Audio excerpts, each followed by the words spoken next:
Hi, అందరికీ నమస్కారం. First మీ అందరికీ థ్యాంక్ యూ సో మచ్. మన వీడియోస్ని ఈరోజు 1K క్రాస్ అయింది. మన వీడియో ఈ 1Kకి చూస్తున్న ప్రతి ఒక్కరికి థ్యాంక్ యూ సో మచ్. ఈరోజు సీరియల్లో చాలా హింట్స్ ఉన్నాయి.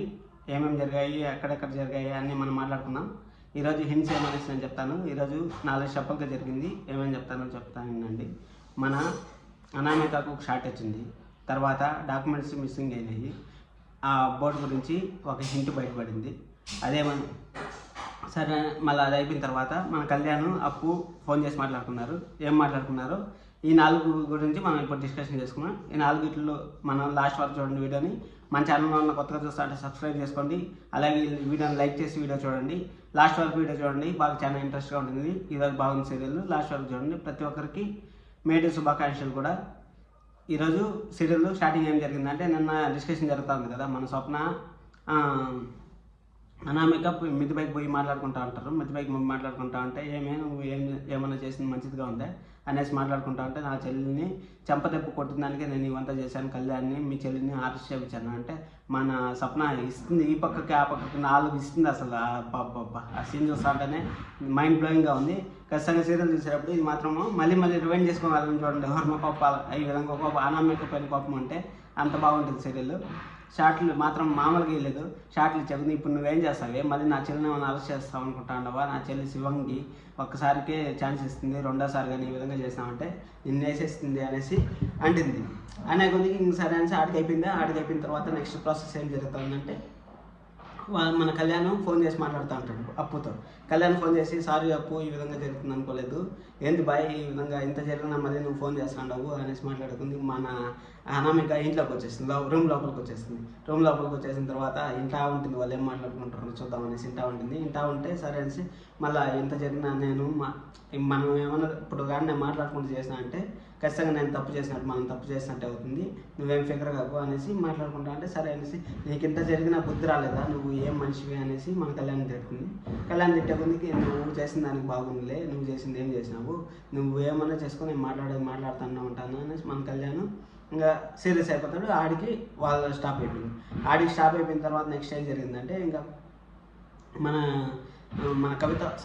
కావ్య ఉంది కదా, కావ్య కిచెన్లో పని చేసుకుంటా అంటే మన రుద్రాంగి గారు వెళ్ళి, ఏం చేస్తున్నావు కిచెన్లో, అంతా హ్యాపీగా ఉంది అనుకుంటున్నావా అనేసి అంటే, మీరుండగా మేము అంటే హ్యాపీగా ఉంటాము అనేసి రుద్రాంగి గారికి మన కవిత చెప్తా ఉంటుంది. మీరుండగా మేము హ్యాపీగా ఎట్టుంటాము అనేసి అంటే, నువ్వేమన్నా ఈ నెక్స్ట్ ఇంకా 2 రోజుల్లో మీ రాజుని ఇంట్లోంచి బయట చూసేస్తారు కదా, అప్పుడు ఏం చేస్తావు నువ్వు అనేసి మాట్లాడుతూ ఉంటే, ఒక ఇల్లు అన్నా చూసుకోలేకపోయావా, ఒక ఇల్లు ఎందుకు ఇల్లు చూసుకోవాలి అనేసి అంటే, మీరు ఏమనుకుంటా ఉంటారు చెప్పండి, మీరు ఏదో ఒకటి అనుకుంటా ఉంటారు కదా చెప్పండి అనేసి అంటుంది మన కావ్య. అప్పుడు మేము ఒక ఇల్లన్నా చూసుకోలేకపోయారా అనేసి అంటుంది. ఒక ఇల్లన్నా చూసుకోలేకపోయారా అంటే అప్పుడు ఏమవుతుందంటే, మీరు అసలే మనకు అత్తగారింటికి పోడు, ఇంక ఇల్లు లేకపోతే ఎక్కడ ఉంటాడు అనేసి వాళ్ళ అమ్మ చెప్తుంది. ఆ విధంగా అనేసి రుద్రాంగి గారు ఆ విధంగా చెప్తారు. రుద్రాంగి గారు ఆ విధంగా చెప్పేకుంది మన కవితకి యాడ్లేని కోపం వచ్చేస్తుంది. మీరు ఇంట్లో మీ నిజ స్వరూపము అందరి ముందర ఏదో ఒక రోజు బయట పెడతాను, మీ ముఖాన్ని మీ నిజ రూపం ముఖాన్ని నేను బయట పెడతాను, మీరు ఖచ్చితంగా చూస్తానండి అని చెప్పేసి అక్కడి నుంచి వెళ్ళిపోతుంది. మీ కిచెన్లో ఏదో పని ఉండేటుంది, లైట్ ఆఫ్ చేసుకుని పోండి అనేసి వెంటకారంగా చెప్పేసి మన కావ్య అక్కడి నుంచి వెళ్ళిపోతుంది. అక్కడి నుంచి వెళ్ళిపోయిన తర్వాత నెక్స్ట్ ప్రాసెస్ ఏం జరుగుతుందంటే, నెక్స్ట్ ప్రాసెస్ మన కావ్య గార్డెన్కి నీళ్ళు పోసా ఉంటుంది, చెట్లకు నీళ్ళు పోసా ఉంటుంది. మన రాజు అక్కడ ఉంటుంది, అబ్బాయిని ఎత్తుకొని ఆడించుకుంటా ఒక చెట్టుని అక్కడ చిన్న కామెడీ కాన్వర్సేషన్ జరుగుతుంది. ఏం జరిగిందంటే, ఒక చిన్న చెట్టు ఉంది కదా, చిన్న చెట్టు ఈ విధంగా చిన్న చెట్టు ఉంటుంది. ఆ చెట్టులో చిన్న పిలకలు వచ్చి ఉంటాయి. ఈ చెట్టు మీరే నాటారు కదా అనేసి అంటే, అవును నేనే నాటాను అంటే, అవును అందుకోసమే చిన్న మొలకలు వచ్చాయి అనేసి అంటే, మీ ఆడవాళ్ళు భలే తెలివైన వాళ్ళు, ఏం చెప్పాలనుకుంటారో ముక్కు సూటిగా చెప్పరు, అట్టా తిప్పి చెప్తారు అనేసి మన రాజు అంటారు. రాజు అనే కొద్దిగా అక్కడ డ్రైవర్ కార్ క్లీన్ చేస్తా ఉంటే అక్కడ ఒక బొకే బయటపడుతుంది. అది దాదాపు 15 రోజులు 20 రోజులు బొకే లాగా ఉంది, బాగా ఎండిపోయింది. అది అక్కడ బొకే బయటపడి అక్కడ వేసేస్తే మన కళావతి తీసుకొని,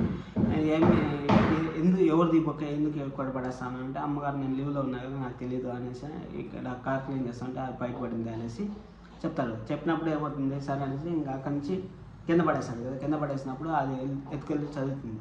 ఏం జరిగిందంటే, హ్యాపీ వెడ్డింగ్ యానివర్సరీ మన కళావతి అని రాసింటే అప్పుడు బొకే కొన్నప్పటికీ ఇంటికి వచ్చేటప్పటికి నీకు సర్ప్రైజ్ ఇస్తాను అనేసి ఏదో చెప్పినాడు. అప్పుడు ఏదో జరిగింది, ఆఫీస్లోనే ఏదో జరిగింది, ఆఫీస్లో నుంచి మనం తెలుసుకోవాలి ఏం జరుగుతుందో. ఆఫీస్కి పోతే మనకు క్లారిటీ వస్తుంది అక్కడ ఏం జరిగింది అనేసి, మనకు అలా అయితే అక్కడ ఫిక్స్ అవుతుంది. అక్కడ ఫిక్స్ అయిన తర్వాత సరే అనేసి అక్కడ నుంచి నెక్స్ట్ స్టెప్ ఏం జరుగుతుందంటే, సెటిల్ ఆడికి అది అయిపోతుంది. నెక్స్ట్ స్టెప్ ఏం జరుగుతుందంటే, ఇంకా డాక్యుమెంట్స్ మెయిన్ పార్ట్ వచ్చింది. డాక్యుమెంట్స్ అదే మన రాహుల్ వాళ్ళ అమ్మ చేరుకొని సెట్కి ఇచ్చేసారు కదా. సెట్కి ఇచ్చేసిన తర్వాత ఇంకా డాక్యుమెంట్స్ కోసము రోడ్ వైండింగ్ వస్తుంది అనేసి వాళ్ళ మామగారు డాక్యుమెంట్స్ తీసుకురమ్మా చెప్పిన ఈ విధంగా మనం పోదాము, మనం పోయేసి ఆ కమిషనర్ శాంతి కొలతల పోలీసుకి డాక్యుమెంట్స్ తీసుకురా అంటే డాక్యుమెంట్స్ అయితే ఉంటాయి. ఆల్రెడీ వాళ్ళు ఇచ్చేసారు కదా, అమ్మ కొడుకు ఇద్దరు చేరుకొని ఆల్రెడీ డాక్యుమెంట్స్ ఇచ్చేసారు కదా. ఇంకా నుంచి వస్తుంది చెప్పండి, ఎంత ఎత్తికినా దొరకవు పాపం, ఏం చేస్తుంది చెప్పండి. అంత లోపల డాక్యుమెంట్స్ ఏమన్నా కాళ్ళు వచ్చినాయి చేతులు వచ్చినాయి అనేసి మన రుద్రాంగ గారు కలర్ చేసుకొని ఇంకా ఎక్కడ పడితే అక్కడ మాట్లాడుతూ ఉంటారు, ఈ విధంగా మాట్లాడుతూ ఉంటారు. సరే మాట్లాడుతూ ఉంటే మన స్వప్న పాపం భయపడిపోతూ ఉంటుంది, ఏం చేయాలి ఎట్టు చేయాలి అక్కడ అనేసి భయపడతా ఉంటే, సరే అనేసి అప్పుడు వాళ్ళే కలర్ చేసుకొని కుదవ పెట్టేసినావేమో ఒకసారి అనేసి చెక్ చేసుకో నువ్వు అనేసి అంటే, కుదవ పెట్టాల్సినంత అవసరం ఉంది, నాకు 5 లక్షలు నాకు రెంట్ వస్తుంది, దాంట్లో నుంచి 5 లక్షలు రెంట్ వస్తా అంటే 5 లక్షలు నేను నా ఖర్చులకు ఉపయోగించుకొని మిగిలినంతా నేను బ్యాంకులోనే డిపాజిట్ చేస్తాను. మళ్ళీ నాకు అసలు ఏం అవసరం వస్తుంది, ఆ బంగారు కొట్టుని బంగారు కొట్టు పెట్టే బాతుని నేను ఏమైనా చంపుకుంటానా, ఒక రోజులో పోసుకుని తినేస్తాను, మీ రకం లాగా కాదు, నువ్వు మీ కొడుకు ఆ విధంగా చేస్తారు అనేసి అనుకుని మనం కావే కలర్ చేసుకొని మా అక్కకి ఏం అవసరం వస్తుంది, మీకు అసలు ఎందుకు వచ్చింది ఆ డౌట్, మీరేమో చేసింటారు అనేసి అడుగుతూ ఉంటుంది. అది అడిగేకుని ఇంకా డాక్యుమెంట్స్ సరే డాక్యుమెంట్స్ అయిపోయింది, ఏం ప్రాపర్టీ పోలేదు, ఏం బాధపడుతుందండి అనేసి అంటే వాళ్ళ అమ్మ రాహుల్ని పక్కకు పిలుచుకుపోయి రుద్రాంగ గారు రాహుల్ని పక్కకు పిలుచుకుపోయి సేట్ ఏం చేస్తాడో నాకు తెలియదు, సేటు ఒక అరగంటలో మన దగ్గర రావాలి అనేసి వాళ్ళమ్మ చెప్తుంది. వాళ్ళమ్మ సేట్ అరగంటలో రావాలంటే అమ్మ ఫోన్ స్విచ్ ఆఫ్ వస్తుంది, నేనేం చేయాలంటే నువ్వేమన్నా చేయి అరగంటలో ఒకటి రావాలి అనేసి చెప్తుంది. సరే అనేసి ఆడికి అయిపోయిన తర్వాత నెక్స్ట్ మనం 10 లక్షలు తీసుకొని రాజు వాళ్ళ నాన్న 10 లక్షలు ఇస్తాడు. 10 లక్షలు తీసుకొని రాజు ఎక్కడికి వెళ్తున్నాడు, ఇది ఈరోజు సాగిపోయేది కాదు, ఇంకా జరుగుతూనే ఉంటుంది అనేసి రేపు ఎపిసోడ్ గురించి చెప్తా ఉంటారు. ఇంకా మన కావ్య కూడా ఇన్కమ్ అయిపోతుంది, ఆల్రెడీ లాస్ట్ వీక్ కూడా అదే విధంగా పోయింది కదా, అదే విధంగా పోయి సగం తెలుసుకుంది కదా. ఇంకొండేది వాళ్ళు 2 రోజులే కాబట్టి టైము, 2 రోజుల్లో వాళ్ళు ఎంత కనుక్కుంటారో అంత కనుక్కోవాల్సి వస్తుంది. 2 రోజుల్లో మళ్ళీ ఇంట్లోంచి బయటకు వెళ్ళిపోయేది అవంతా ఉంటాయి కదా. డాక్యుమెంట్స్ అంతా రేపు జరుగుతుంది, కొంచెం జరుగుతుంది, ఇది 2 సిమిలర్గా జరుగుతూ ఉంటాయి. ఇంకా అది జరుగుతూ ఉంటుంది. మన ఛానల్లో ఉన్న కొత్తగా చూస్తున్నారు సబ్స్క్రైబ్ చేసుకోండి, ఇంతవరకు వీడియో చూసింటే లైక్ చేయండి please. Thank you so much. Signing off.